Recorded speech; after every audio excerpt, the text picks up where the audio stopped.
Hello? Hello? Mic check. Pwede mag-yap? Pwede mag-yap for 5 minutes. 5 minutes lang naman yung video, pero please, panoorin nyo na lang yung buo. So yeah, dito ako ngayon sa friendly game lang ng Don Bosco and Ateneo dito sa Abiliana. Cebu Sports Complex ba itawag dito? Hindi ko alam, ang daming pangalan na itong name place na to eh. And ito yung entrance. Dito lang naabutan ko yung high schoolers football match. May nag-notification. Sama na lang natin sa voiceover kasi nakakatamad mag-retake ng whole voiceover. Look at this. Ang ganda ng future talents ng Visayas region. Actually, mas maganda nga yung match nung high school compared dun sa mga alumni eh. Not gonna lie. Mas maganda tingnan yung sa high school. Kasi more I guess mas madami yung fans kasi high schoolers yung naglalaro. And mas supportive yung parents. Look at this guy from Don Bosco.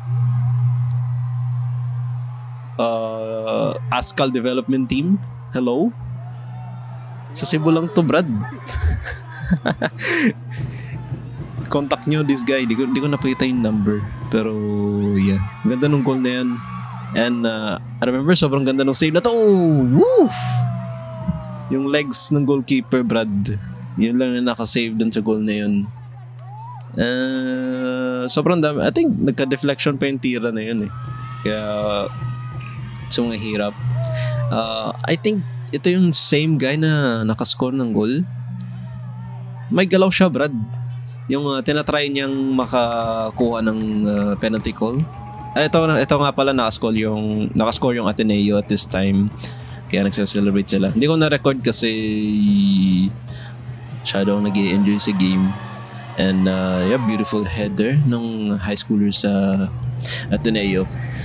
Oh yeah, so itong tournament, di ba? Friendly match, hindi siya tournament, Brad.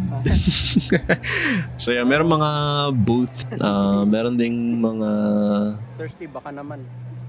Mga food and stuff. Kaya medyo lumalamon tayo nung wala sa oras. Nasisira yung diet natin kasi meron popcorn, merong ice cream, may juice. And may some reminders na hindi ka dapat nag-overeating kasi meron nagja-jogging. Ganda nga nito kasi meron mga birds and stuff nagkakalat ako dito sa grandstand.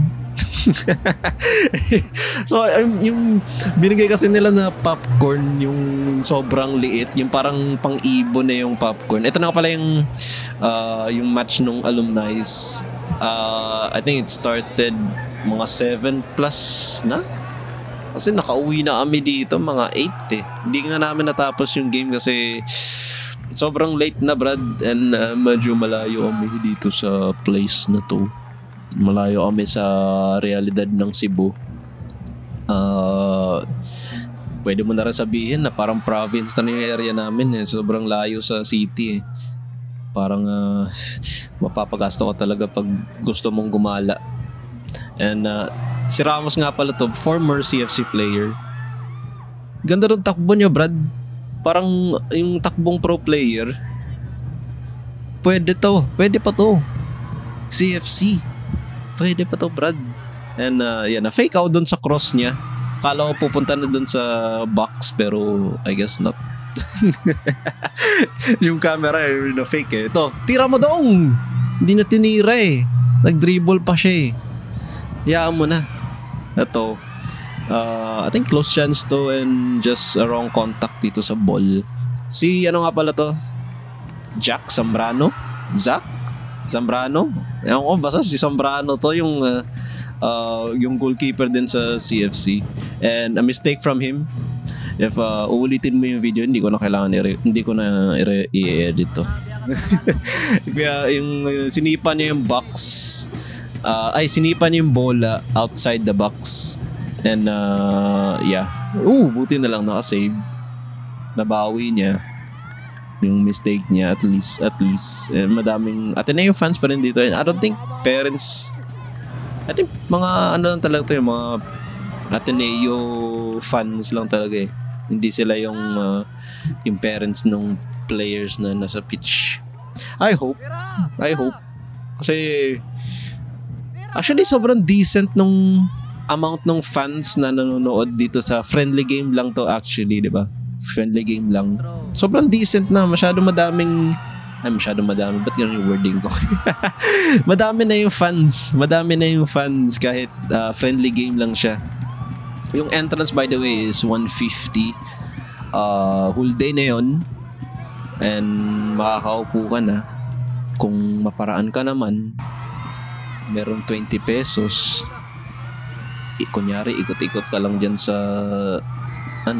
yun sa track, nood ka ng football. Actually may upuan din sa other side na itong unang upuan namin, similar din.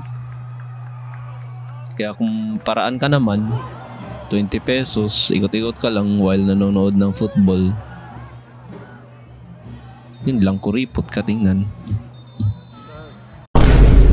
Thank you so much, best friend!